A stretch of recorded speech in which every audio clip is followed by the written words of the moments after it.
Good morning, everyone, and welcome to the 2024 Hunger Free Community Summit.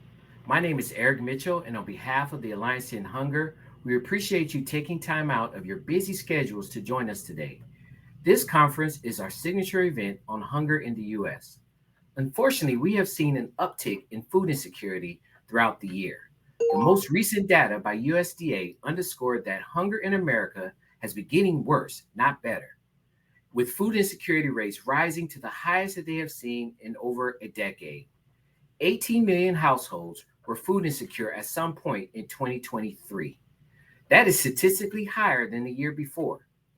Food insecurity also continues to impact Black, Hispanic, and Indigenous households disproportionately, with rates at more than double that of white households. The summit brings us together to get a better collective knowledge about how best to address food insecurity, maximize federal nutrition programs, and support communities' commitment to addressing hunger at the local level. This event showcases many multi-sector collaborations, which is what the Alliance to End Hunger is all about. Today, we're bringing our national, state, and local partners together to share innovative solutions that can be replicated throughout the country. I'd like to take a moment to thank our major sponsors who helped make this summit possible: Amazon, Bread for the World, and Share Our Strength. We know that without strong partnerships, we can't be effective. And we know that we can't end hunger in America without strong commitment and leadership from the U.S. government, which is why I'm thrilled to welcome and introduce the champions who are joining us today. First, I'm happy to introduce Senator Debbie Stabenow of Michigan, the chairwoman of the Senate Agriculture Committee, a true champion who's very well known by this audience. Senator Debbie Stabenow has been serving in Congress since 1997 and has been a senior senator from the state of Michigan since 2001, when she became the state's first female U.S. senator, one of many firsts in her illustrious career. Of course, this audience knows her best in her capacity as the chairwoman of the Senate Agriculture Committee. We are incredibly grateful for her leadership and vision, which will continue to shape our nation's food and farm policy, impacting generations to come. Please welcome Chairwoman Senator Debbie Stabenow.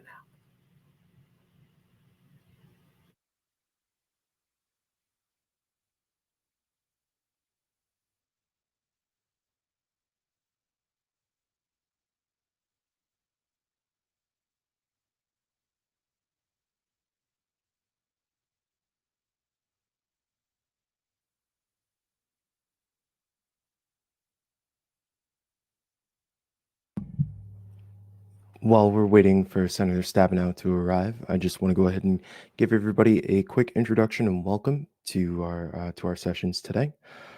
We'd like to give you a quick overview. It seems like we might be having some uh, confusion on how to make sure that the session is working. If you are not seeing it, I recommend that you refresh your browser. You should already be able to see the presentation as it's taking place. I'm going to go ahead and give you a quick run through of how to use Excel events so that you are prepared for your sessions throughout the day.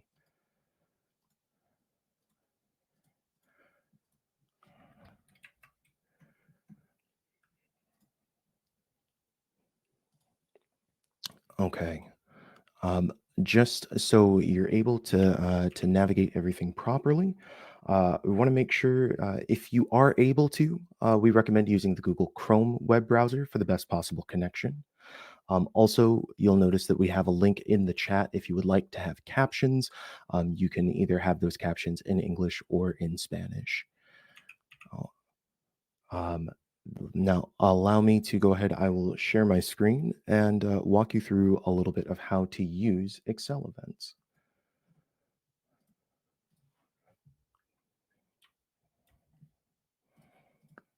Okay.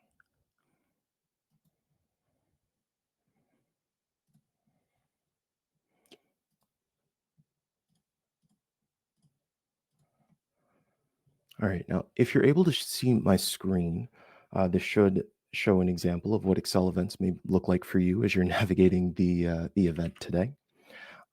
You can find the navigation bar on the left side of the screen, and with this, you'll be able to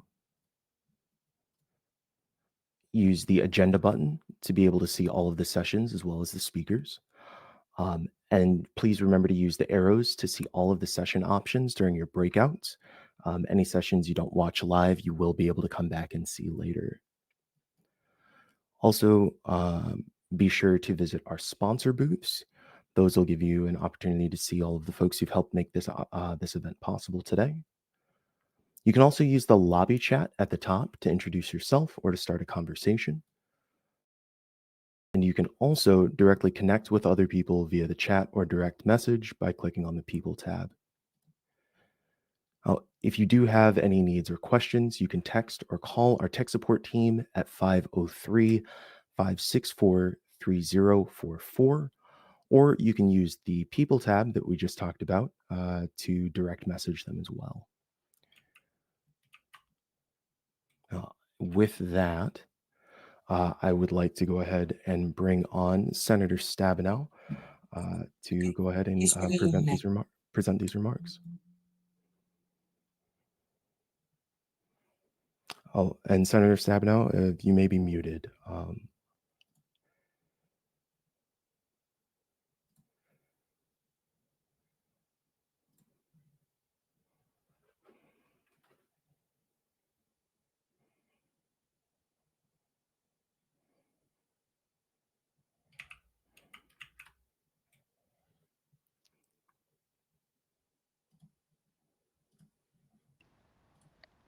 All right, now we're going back. So wait. Okay, we can hear you now, Senator. All right, if you're there. Now I just, hold on just a second. Okay.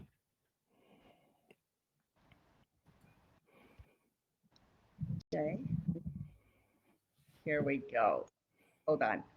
All right, now I think I have you. All right, it's amazing here. This, all right, we will try this again.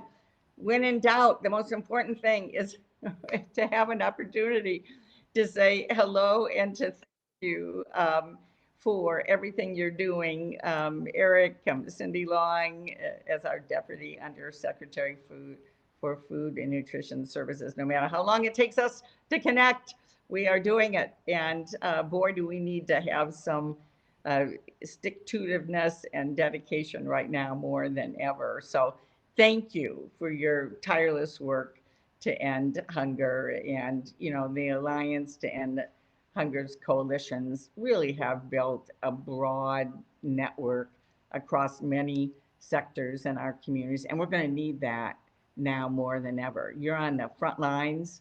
You're fighting for more than 44 million people in our country who struggle with hunger.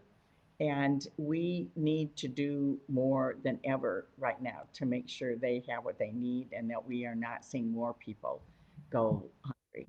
I'd hope to have a different conversation, frankly, with you about how we will expand opportunities for people to have access to healthy food. But the most important thing right now is that I want to do is to encourage you to stay engaged in the fight to make sure we don't go backwards, to make sure we don't have more hungry people in our country. I know if we remain strong, we can achieve a future without hunger. I know that because of your dedication and hard work. We're the greatest country in the world. This should not be happening for over 44 million people in our country. You know, as chair of the Agriculture, Nutrition, and Forestry Committee, last or months ago, I put forward the Rural Prosperity and Food Security Act to really lay out how we can achieve food and nutrition security here at home and around the globe. How do we take important steps forward? That's what I've been pleased to be a part of as chair, writing two other farm bills, leading those, and other issues and other opportunities to move forward on food security. That's what I've been trying to focus on step by step by step. How do we make things better for people? How do we make more food available? And in the legislation I put forward, we improve access to nutrition for military families, for seniors, for college students. My bill removes the drug felony ban and ensures that those who have paid their debt to society can access SNAP. It establishes a path for residents of Puerto Rico who are American citizens to participate in SNAP after more than 40 years of being excluded from the program. It makes improvements to tribal nutrition programs to increase self-determination, provide more flexibility, and most importantly, it draws a clear line in the sand that we will not walk back from the progress we've made to keep families fed in our country. And we make it very clear we will not accept cuts to SNAP now or in the future. And that's what we have to maintain as we go forward.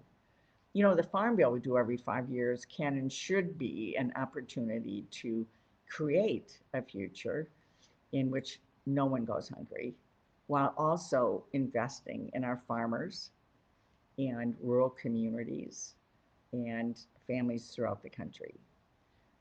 That's a broad coalition. The coalition we have had for years has been a broad coalition and a grand bargain, frankly, that has always been the foundation of a successful farm bill. Farm safety net, family safety net, supporting rural communities as well as urban communities now through urban agriculture. But in the last 2 years, that important coalition has been put at risk, which is so concerning to me.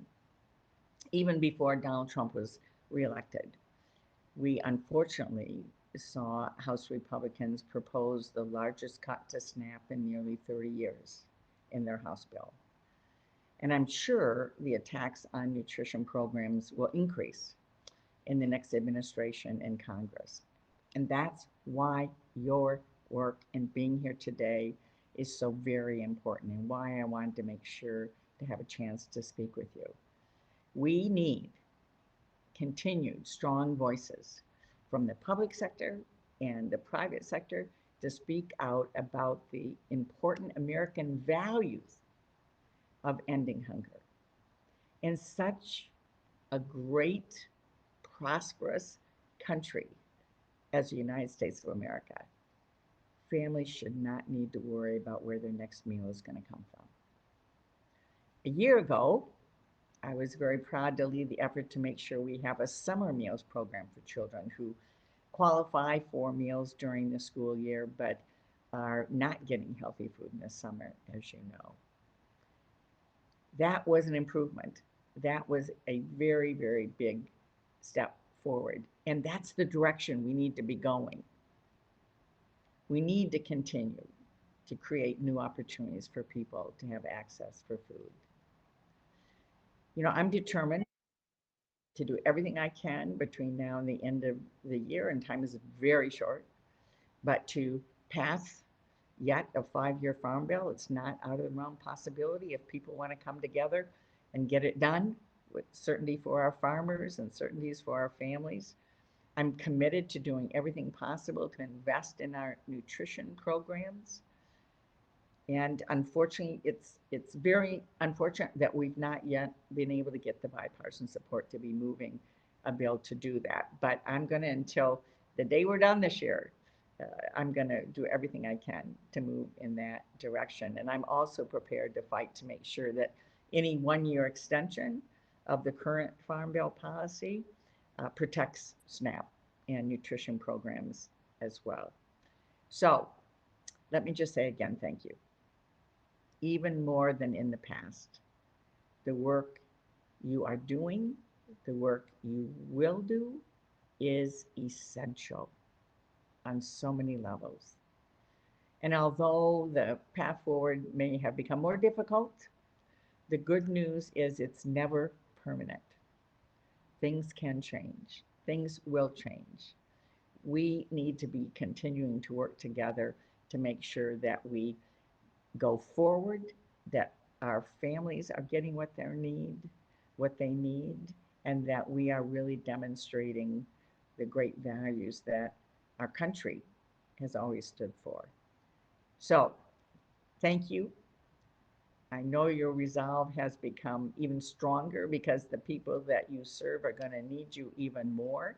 And while I'm leaving the Senate at the end of the year, I'm not leaving this fight. It's been my honor to be your partner. And thanks again for your work.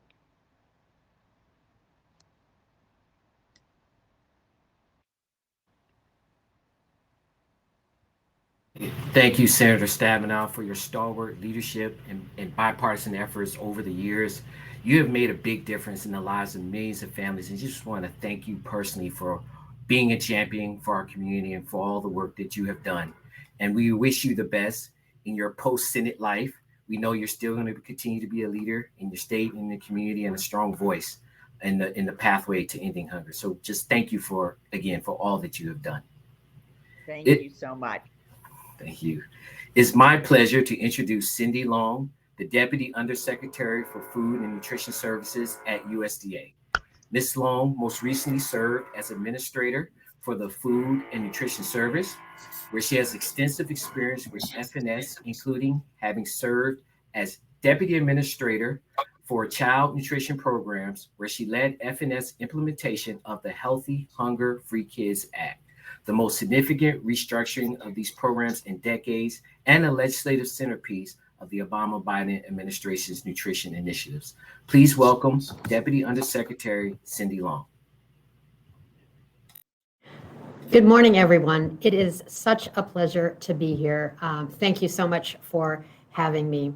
You know, I want to start off by thanking the Alliance to End Hunger for convening this group of leaders at this incredibly important time, and to thank all of you for your incredible commitment to the addressing the root causes of hunger in this country.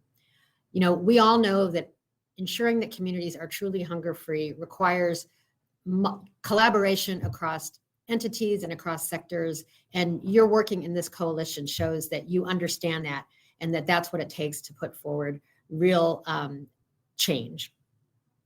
You know, and it's going to become even more important in the years ahead, as you know, the senator alluded to. At USDA, at the Food and Nutrition Service, we absolutely share your goal of ending hunger and safeguarding America's health and well-being. You all know that we are coming to the end of the Biden-Harris administration, but the mission and the work by the team at USDA continues. You know, we have a tremendous responsibility of operating 16 federal nutrition assistance programs, and those will continue to provide critical nutrition assistance to millions of Americans every day. Your voices are so important to promote access to and enrollment in these programs, which are a lifeline, and to, when necessary, defend these programs. And that's going to continue to be so critical. Let me take a moment to reflect a bit on the tremendous progress we've made across all of these programs in the last deep partnership with many of you. As I look around the different sets of programs at USDA, in each area, there has been incredible progress, amazing work that is underway and will continue and endure. You all have, as leaders in the hunger and nutrition community, have extraordinary achievements to build on. You know, our North Star is one that at USDA is one that I know you share, and that is that everyone in this country should be nutrition secure. That means having consistent access to the healthy, safe, and affordable foods that are absolutely essential for their well-being. You know, many of you know, and maybe some of you attended, the Biden-Harris administration's White House Conference on Hunger, Nutrition, and Health, which was the first in 50 years, which happened back in 2022. You know, one of the things that conference highlighted is something that everyone in this room, I suspect, knows. Poor nutrition is a leading cause of illness in the US. It's associated with more than 500,000 deaths every year. It's linked with increase in chronic diseases like obesity, diabetes, heart disease, as well as broader societal impacts. You know, there are estimates that suggest that around 85% of current healthcare spending is attributable to poor nutrition. And at the same time, many Americans struggle with food insecurity. The set of data we had shows that about 13.5%, or about 18 million households in the US, were food insecure in 2023. And, you know, that's unacceptable. Food insecure communities experience high rates of hardship of many types, including chronic disease, and poor nutrition. We are committed to making real progress. So as I think about the progress that's been made in the programs, let me start with what I think of as our foundational program, the SNAP program. It's our biggest nutrition assistance program, serves over 41 million individuals at any point in time, and it's one of our most powerful tools to reduce hunger and also to reduce poverty. Our recent focus in SNAP has been in improving the quality of the benefit it provides and in improving the customer service that we provide to recipients. You know, one of our proudest moments early in this administration was the re-evaluation of the Thrifty Food Plan, which forms the basis of SNAP benefits. The goal was to reevaluate the Thrifty to reflect the current real cost of obtaining an economical but healthy diet in today's marketplace. And as a result of that reevaluation, SNAP benefits increased by about 21%. That was a huge nutrition security win that helped put healthy foods more within reach for millions of Americans. And we're so proud of it. But again, that's not the only thing we've done in SNAP. Well, as I said, we've been really focusing on access. And one of the other things that I'm really proud of is that we now have expanded shopping to all 50 states. We're continually working to bring more SNAP retailers in at the local level, at farmers markets, all the way up to supermarkets, particularly in hard to reach areas, so that SNAP participants have the shopping options that they need. We're also working hard with our partners as we continue to come out of all of the impact to ensure that participants can enroll in a timely and an accurate fashion and receive their benefits on time. Let me shift a little bit to our nutrition programs that focus on children. Starting with school children, I will tell you that we have been in the midst of a really pivotal period in child nutrition. School meals for the last 15 years have been nutritious. Kids have more access to them, and we're seeing some incredible innovation in the school meal space. And let me give you just a few examples. About a year ago, we gave more schools the option to offer healthy school meals at no cost, which was a huge win for access. And that supported a number of states who have, to their great credit, adopted healthy school meals for all at the state level. These states are leading the way in showing us that nutritious meals have to be seen as an integral part of a quality school day. We also, building on the work that's been done over the last 15 years, have updated nutrition standards for schools, and those were finalized this past spring. So we're going to continue to making incremental improvements like reducing over time the amount of sodium in school meals, as well as for the first time tackling the amount of added sugar in school meals, something we've been hearing about from parents and frankly from teachers for a long time. We also saw in the years coming out of COVID, the importance of a stable supply chain, because we saw what happened when we didn't have one. So we've really been working and investing to promote innovation in the school meals marketplace and supply chain. One of those investments is something that we're calling the Healthy Meals Incentive Initiative. And part of that is funding projects that spark innovation in the school meals marketplace and help support a healthy supply chain for schools. We've awarded many subgrants around the country, meaning that the work is already underway and it will continue. And we look to you to help support and lift up the folks that are doing that work. We also recently announced a major investment in bringing more local food into schools, which is beneficial in more ways than I can even name. Just about a month and a half ago, we announced a $500 million investment in something that we're calling the Local Food for Schools Cooperative Agreement Program, which basically provides funding through states specifically for the purpose of local foods for these programs. We're very excited that we were able to expand the program to include not only schools, which had benefited from an earlier, smaller investment in the same kind of work, but we've also been able to expand that to childcare settings. We also continue to support our wonderful Patrick Leahy Farm to School grants. And these are just some examples of the many ways that we are supporting the innovation that is happening at the grassroots at schools around the country. So we are excited about what's been achieved and excited to see what will continue to be achieved around the country thanks to the passion of our local leaders and the support from leaders and organizations like you.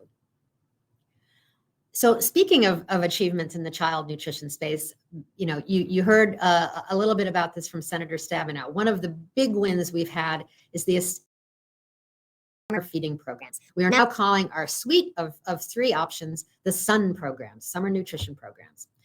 You know why these programs are so important. The hunger gap in the summer has been a very real thing. As wonderful as our foundational summer program has been, it's only ever been able to reach about 1 in 6 kids who rely on school meals. So many families are facing an incredible challenge and risk when school ends and they lose access to those free meals. Sorry about the lighting issue there. So now what do we have? We have our traditional, wonderful in-person meals program, where programs that bring kids together for recreation or education or development can serve meals. And that is fantastic and needs continued support. We've expanded that to allow meals to go in rural areas, meaning that a provider can provide meals on a pickup basis, so sort of a grab and go, something that we saw was extremely beneficial to hard to reach communities during the pandemic. And we have a powerful third and entirely new tool, Summer EBT, or what we're calling Sunbucks, which we are thrilled to have successfully launched last summer. Sunbucks provide $120 on a grocery card for every child, to the family, for every child that qualifies for free or reduced price meals. It's hard to overstate what a game changer this is. It's the first new entitlement hunger program that's been established in about 50 years here at USDA. We know it's hard to get a program up and running on short notice, and we are so proud of the amazing work that's been done at the federal, state, local, and nonprofit level to help this program take off. And I am just so thrilled that this past summer, we were able to launch the program in 37 states, all 5 territories, and 2 Indian tribal organizations. In its first summer, Sunbucks is estimated to provide about $2.5 billion of estimates to over 21 million kids. But there is still work to be done. Leaders in the states and the territories and tribal organizations, both those who ran the program last summer and those who are considering coming in this coming summer, have a lot of work to do. They're working on putting together their operational plans and getting the infrastructure support they need. So I really encourage you all to support that work. Our wonderful team here is going to continue working with them, as we go through the transition and into the new administration, to support them operationally. And you all have such a role to play in telling the great story of these programs and helping educate people who can benefit from them in terms of their awareness, and also educating those who make decisions about participation in these programs.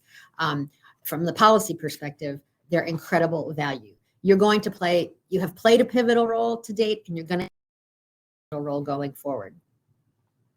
Let me briefly move on to the program that serves our youngest participants, the WIC program.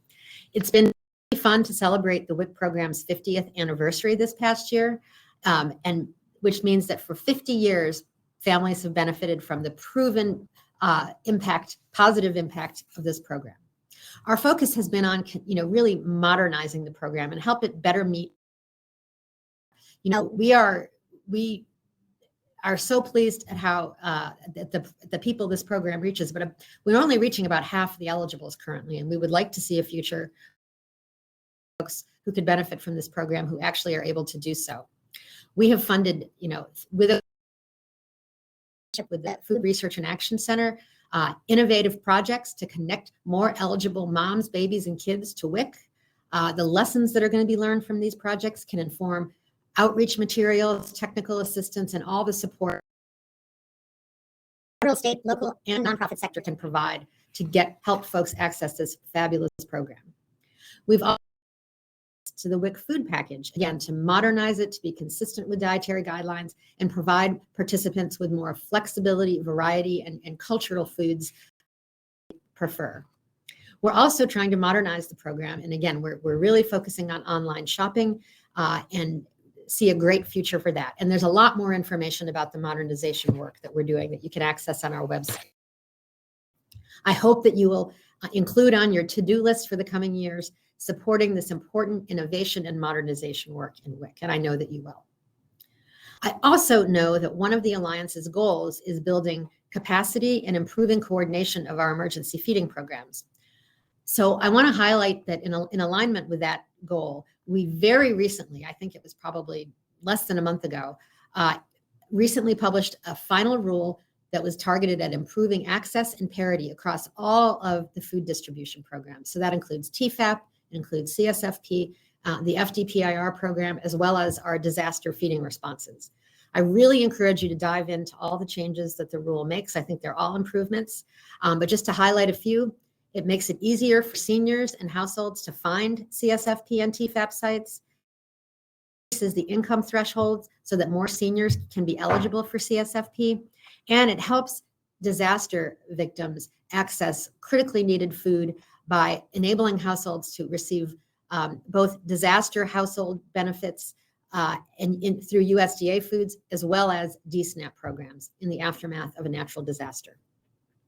So let me close by saying I hope this reflection and recap of the incredible accomplishments that we've made together gives you a sense of the commitment that this community has. We, on the one hand, we know that we face really, really serious challenges around hunger and nutrition security in this country that are frankly, as the senator alluded to, unacceptable in a country of our wealth and capacity. And I know that I'm speaking to a group that understands that.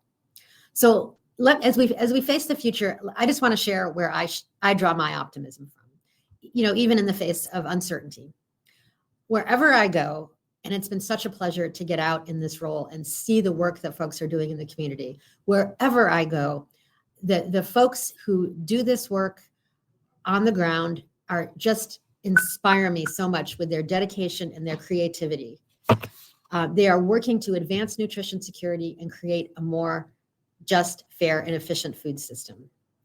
And I know that building on the strength of our long-standing federal nutrition assistance programs and all that has been achieved, you will continue to work hard to give every American a healthy, hunger-free future. Leaders like you represent a long history of advocacy, and I am so proud to have been part of this partnership over many years. So let me close by just saying thank you, thank you, thank you.